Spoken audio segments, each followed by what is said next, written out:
most people, when they think of Walt Disney, they probably think about the movies and the attraction and the theme park and Mickey Mouse. In reality, it's a lot bigger than that. It also has the ABC television group. It's got the Fox Entertainment group. It's got the SPN. It's got Star Wars. It's got Marvel. It's got the streaming services like Hulu. It's a massive corporation. Okay? So we're not talking about like some small company here, like Coca-Cola or Gillette, which are small by comparison, by the way, that you can boycott if you don't like their product and be like, okay, I'm not going to buy Gillette razors or I'm not going to buy Coca-Cola. Like, no, in this case, it's almost everywhere. And it seems that these companies use their power in order to create a new way of thinking, I guess a brand new world for us to live in. Because now it's not enough that you just sell your labor to a company for 8 hours a day. You go there, you punch the clock, you do your job, and then when you get home, you're supposed to be free. No. Now, when you get a job at one of these companies, not only do you have to go through indoctrination sessions, but even your private time is now judged, because even the janitor who works at Disney is now a Disney representative. And his opinions on social media and in public life needs to reflect that of the corporation. And apparently, a lot of people, especially Americans, enjoy this new way of life. They enjoy this new way of thinking, where the perfect employee for a company is a person that's divorced and has children, so that he has a motivation to work as hard as possible, maybe do some overtime for the company so that he knows that he's in the good books. But when he goes home, he doesn't have a nagging wife to tell him to spend more time with the family. When he goes home, he also needs to write letters with the clients. He also needs to go on social media and do activism and have the exact same opinions that his company allows him to have. Because we saw this about Disney. Okay, they're all for feminism, they're all for empowering women, until one woman, Gina Carano, had just too much empowerment. She just had way too many opinions, and they were a little bit unacceptable. So, of course, the feminist corporation at Disney decided to fire her. And this is not the only thing, right? Like now, apparently, it's being revealed that Disney is telling their workers a lot of interesting things, but including the fact that America is racist. All right? So I find this fascinating. Like, America is founded on systemic racism. Why don't they teach that Disney is a racist corporation? Why don't they teach that Disney is founded on systemic racism?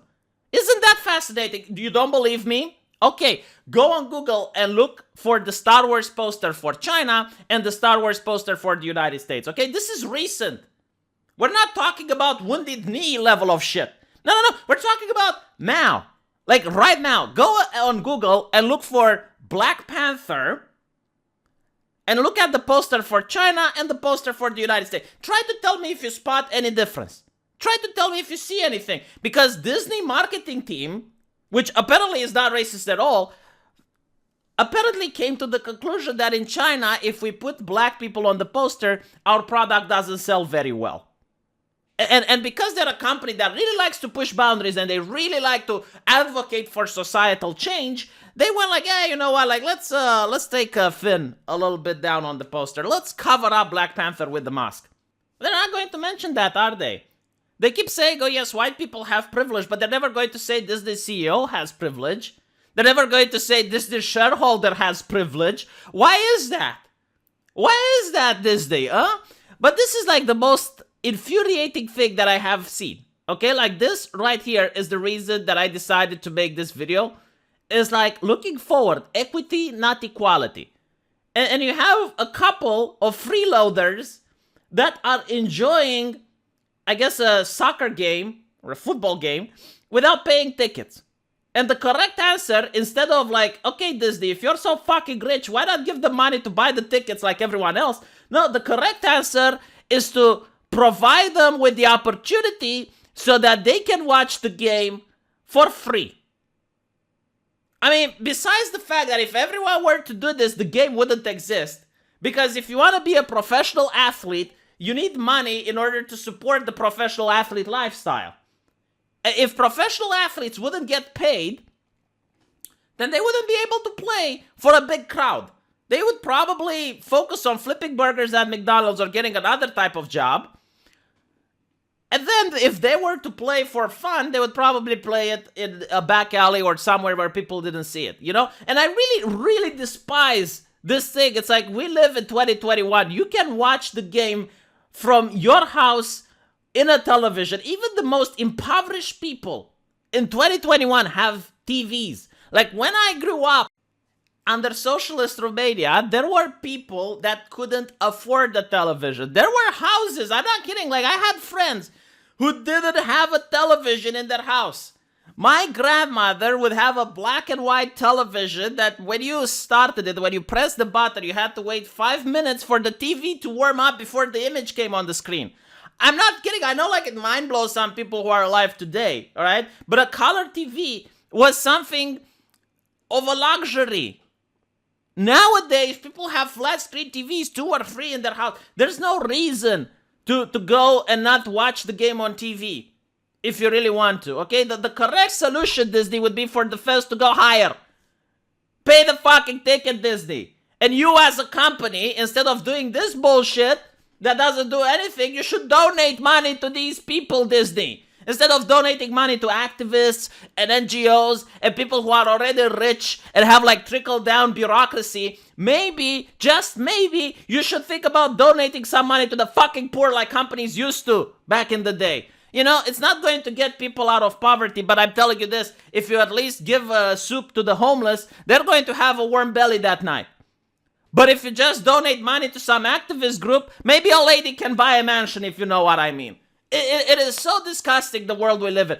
Try doing this shit to Disney's amusement parks, by the way. Try getting in without a ticket, see what happens. You know, and then use like either that you're the oppressed minority card. You know what? Like, I wish that a person with a wheelchair would try to get into Disney amusement park without paying a ticket. To see how much Disney cares about equity. Is it just something that they spew, or is it something that they genuinely believe in? Which one do you think it is? Do you remember that kid who was dying and wanted that his father would place a Spider-Man on his grave?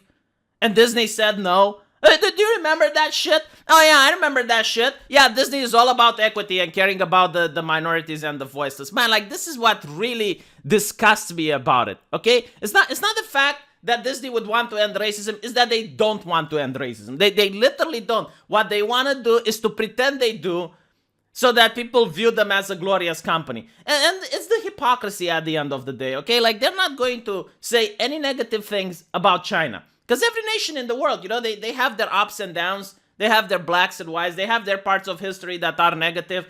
Every nation, except for China. If you criticize China, the Communist Chinese Party is going to say, you know what? If you don't like our country, don't do business here. And they're like, oh crap.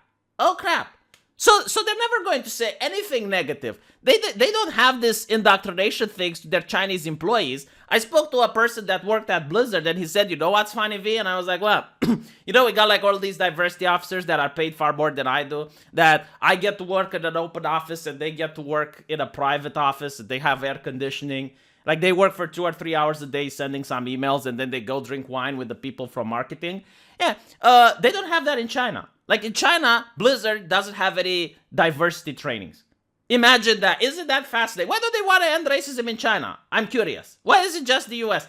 Because if you listen to what the Netflix CEO has said, it all makes sense. The Netflix CEO pointed out when people in the United States were upset that he removed an interview with someone critical of the Saudi Arabian royalty, and they said, it's like, look, America is just 7% of the demographic. Like, America is just 7% of our users. So if you piss off China, you lose everyone. If you piss off America, it's like, okay, well, out of 7%, maybe, 3.5% doesn't want to buy your product anymore. Tough shit. That's how these companies view this. And the reason Disney does this, okay, if you're a leftist person listening to me, I'll tell you the cold hard truth. Why Disney actually pushes millions of dollars into this woke bullshit instead of actually giving it to the poor as charity. Number one, so they can't get sued, okay? If you're a person working at Disney and you're complaining about sexism or racism or whatnot, Disney can just go and say, what the fuck are you talking about? Like, we already spent millions of dollars on anti-racism programs. Right? That's why they're doing it. Second reason why they're doing union busting technique.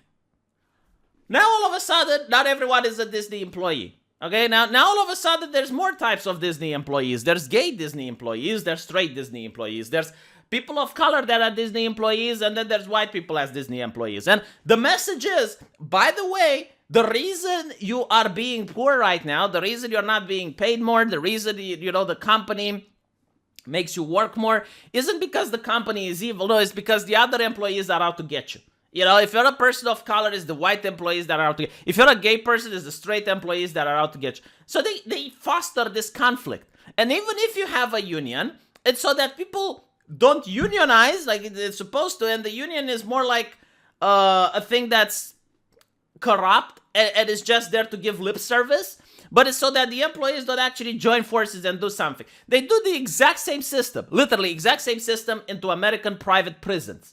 They foster racism, they foster gang violence so that the prisoners don't unite, and when they riot, they go against the guards. It's so that when the prisoner riot, they go against other prisoners. That's literally the mentality, and it works, okay? So if you're a left-leaning person that supports this bullshit, you're an idiot. I have to say, you're a useful idiot. There's no other explanation. If you genuinely think that this is how Disney is going to end racism, if you think that trillion-dollar corporations are going to end racism, you're just... No, but seriously, I mean, the ideology of the woke started as the ideology against the 1%. When you see corporations like Disney, when you see the CIA, when you see the military, when you see all these companies that the left would consider evil, and by the way, on some level I would agree with them, now they're pushing your ideology, you moron. What does that tell you? Unfucking real. Let me know what you guys think, and I'll see you in the comment section.